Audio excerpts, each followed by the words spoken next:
আলহামদুলিল্লাহি রাব্বিল আলামিন ওয়াসসালাতু ওয়াসসালামু আলা সাইয়্যিদিল মুরসালিন ওয়া আলা আলিহি ওয়া আসহাবিহি আজমাইন।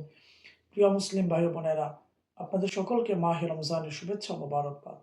আপনাদের সম্মুখে একটি গুরুত্বপূর্ণ বিষয় নিয়ে উপস্থিত হয়েছে। সেই বিষয়টি হলো আমরা মাহে রমজান মোবারককে কিভাবে অতিবাহিত করব। আসুন আমরা এই মাহে রমজান, বরকতময় রমজান আমাদের মাঝে আগমন করেছে।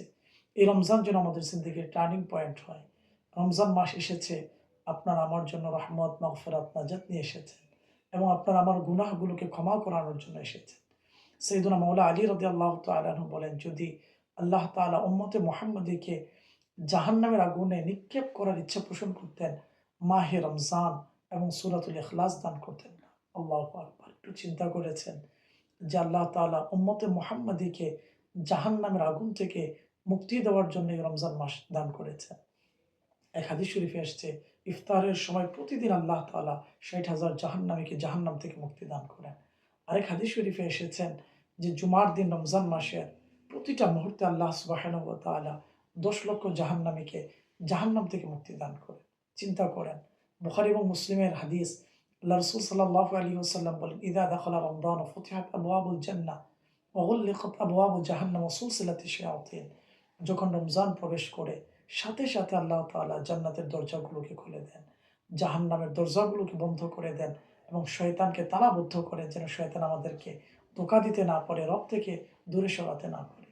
এবং চিন্তা করি তাহলে এই বরকতময় মাসে যেন আমরা ইবাদত বন্দেগী করি।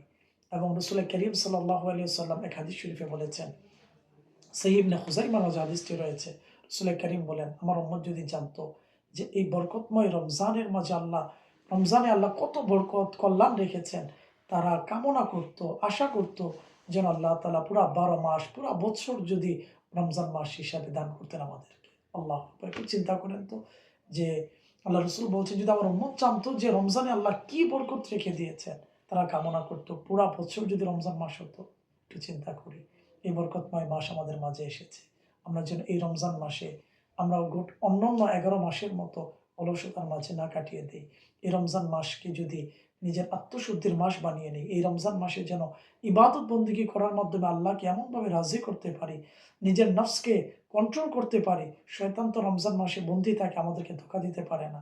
কিন্তু আমাদের নফসে আম্মারার ধোঁকায় আমরা বলি খাহিশাতের দিকে পড়ে যাই, গুনাহের দিকে পড়ে যাই। নিজের নফসকে ইবাদত বন্দেগীর মাধ্যমে নিজেকে এমনভাবে সংযত করি যাতে করে রমজান মাস শেষ হয়ে যাওয়ার পরেও শয়তান আমাদেরকে গুনাহের দিকে ধাবিত না করতে পারে।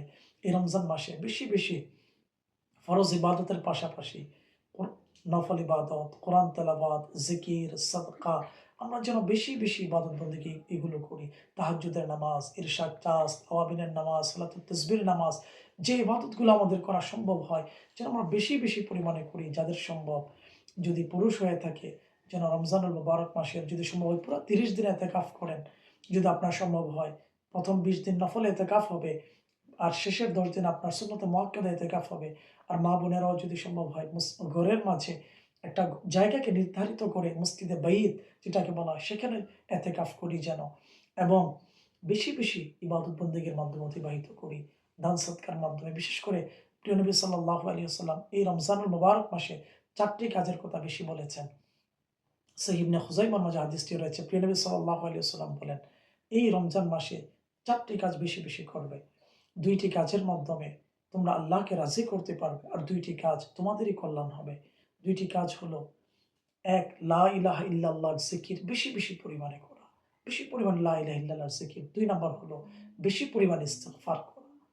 আস্তাগফিরুল্লাহাল আযীম, আস্তাগফিরুল্লাহ। ইস্তিগফার এমন এক আমল যা আপনাকে মুস্তাজাবুদ দাওয়াত বানিয়ে দেবে। আর ২টি কাজ, এক হচ্ছে আল্লাহর কাছে জাহান্নামের আগুন থেকে মুক্তি প্রার্থনা করা। হে মাওলা, আমাকে জাহান্নামের আগুন থেকে মুক্তি দাও। আল্লাহুম্মা আজিরনি মিনান নার। আরেকটি কাজ হলো আল্লাহ সুবহানাহু ওয়া তাআলার কাছে বেশি পরিমাণে জান্নাত প্রার্থনা করা। শুধু জান্নাত না, আল্লাহর কাছে এভাবে প্রার্থনা করা, মাওলা আমাকে জান্নাত দিবা। ওই জান্নাত দিও যে জান্নাতে তোমার নবী মুস্তাফা থাকবে। মাওলা এইভাবে প্রার্থনা করা মালিক মওলার কাছে, নিজের সমস্যাগুলো নিয়ে, নিজের পেরেশানিগুলোকে নিয়ে আল্লাহর কাছে প্রার্থনা করা। নিজের টেনশনগুলোকে নিয়ে, রিজিকের সমস্যা, ছেলে নিয়ে সমস্যা, মেয়েকে নিয়ে সমস্যা, তাহাজ্জুদে উঠে শেষ টাইমে আল্লাহর কাছে। আর রমজান মাসে তো তাহাজ্জুদ পড়া অত্যন্ত সহজ হয়ে যায়। আমরা সাহরির জন্য উঠি এবং সাথে সাহরি করার পরে সময় থেকে যায় যেন আমরা 4 রাকাত 8 রাকাত যতটুকু সম্ভব তাহাজ্জুদের নামাজ আদায় করি। আল্লাহর কাছে চোখের পানি ছেড়ে দিয়ে কান্না করি। নিজের গুনাহের জন্য, নিজের যারা মৃত আত্মীয়স্বজন যারা রয়েছে তাদের ক্ষমা প্রার্থনা করি। আল্লাহ সুবহানাহু ওয়া তাআলা যেন আমাদেরকে বেশি পরিমাণে রমজান ইবাদত করার তৌফিক দান করেন এবং বেশি পরিমাণে, আমি একটা কথা বিশেষভাবে বলবো, এই রমজান মাসে যেন আমরা কোরআন তেলাওয়াত করি। বেশি পরিমাণে নিজের ছেলেকে বলেন, নিজের মেয়েকে বলেন, তাদেরকে ভাগ করে দেন আপনি। আপনার আমার বাবা-মা ইন্তেকাল করেছে। তাদের কবরের মাঝে তারা ইসালে সওয়াব করলে এগুলোই তারা পাবে। কোরআন তেলাওয়াত করে, দান সদকা করে, এবং আমি যে কথাটি বলছিলাম, যাতে করে বেশি পরিমাণে কোরআন তেলাওয়াত করেন। আপনার ছেলে-মেয়েদেরকে আপনি ভাগ করে দেন। ২ খতম, ১ খতম, আপনি নিজে কোরআন তেলাওয়াত করেন। এগুলো আপনার মৃত আত্মীয়স্বজনের জন্য ইসালে সওয়াব করেন এবং এগুলোর সওয়াব আপনি কিয়ামতের ময়দানে পাবেন। হাদিস শরীফে আসছে, রমজানে যে কোরআন তেলাওয়াত করে, কোরআন তেলাওয়াত, কোরআন তাকে সুপারিশ করবে, তাকে শাফাআত করবে।